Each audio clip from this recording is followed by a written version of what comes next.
So far in this class, we've started to have a conversation about what effective writing looks like, as well as what it takes to write well. Here we want to push that conversation further and have a discussion of rhetoric, which is a term describing the study of argument and persuasive writing. Okay, we want to do so because the study of rhetoric shows you how exactly writing works. It exposes a very interesting struggle for power that's almost always inherently linked to writing. The study of rhetoric exposes the relationship that's often problematic between a writer and the writer's audience. Okay, but we also study rhetoric because it gives us a more rigorous set of terminology as well as methodology for explaining exactly how writing affects brains and hearts and actions. Ultimately, looking at rhetoric should give you a sense of why you have to take an English 100 class and how that might actually benefit you, not just in the college, but as a citizen. So here we go.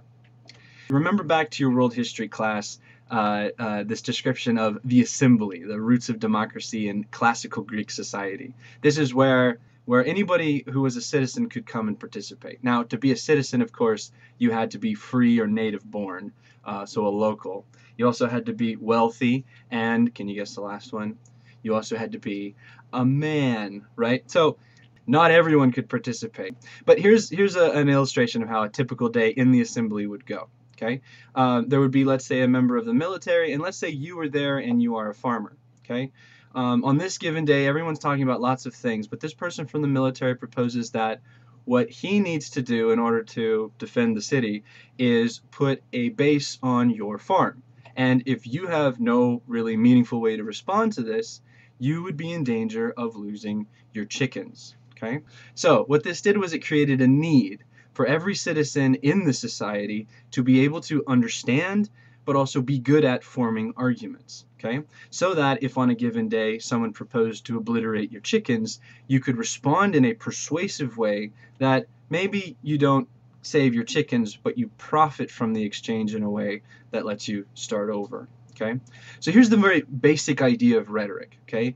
And it's that the origins of the study of persuasive arguments, they are linked to political power. And this has two sides to it. The first side is to expand one's own power, to gain more resource, to have more freedoms, to gain more rights, okay? The other side of it is to defend oneself in case someone else is trying to threaten sort of what you hold on to as valuable. Okay, so studying rhetoric, studying writing in this way gives us 2 points of view. It says that we need to be good at crafting argument, okay, to propose and to shape the world the way we see we need to. It also means we need to be good at taking apart arguments that threaten us, that threaten others, that we see as problematic, and that can be either made stronger or that should be dismantled and exposed as harmful. Okay? This is what we call rhetoric, both sides of this. Now, classical rhetoric had a very specific definition of an argument or a text. I'm going to go through this quickly. The first quality of a rhetorical text, according to classical thought, is that it was verbal in nature. In other words, the word choice, the sophistication of the diction. This is what contributed to persuasion, instead of using slang or vague terminology. A classical rhetorical text also had to be expositional, meaning there was evidence and explanations given in the course of the argument instead of just a series of claims. Okay? The text also had to be discrete, meaning it had a clear beginning, a distinct developed middle, and a conclusion. And then finally, a rhetorical text said it had to have been hierarchical. This is just a big word that means thesis-driven. In other words, there was one part of the argument that subordinated all other parts. This made sure it didn't go off on tangents. It had a focus. Okay? Now, I show you this because I want to argue a particularly interesting relationship to what you're doing in English 100. Here's a rubric that describes strong writing in English 100. Notice the relationship between these categories and that definition of classical rhetoric. To do well in English 100, the quality of your word choice needs to be sophisticated and vivid and well polished. Okay, the use of evidence needs to be engaging.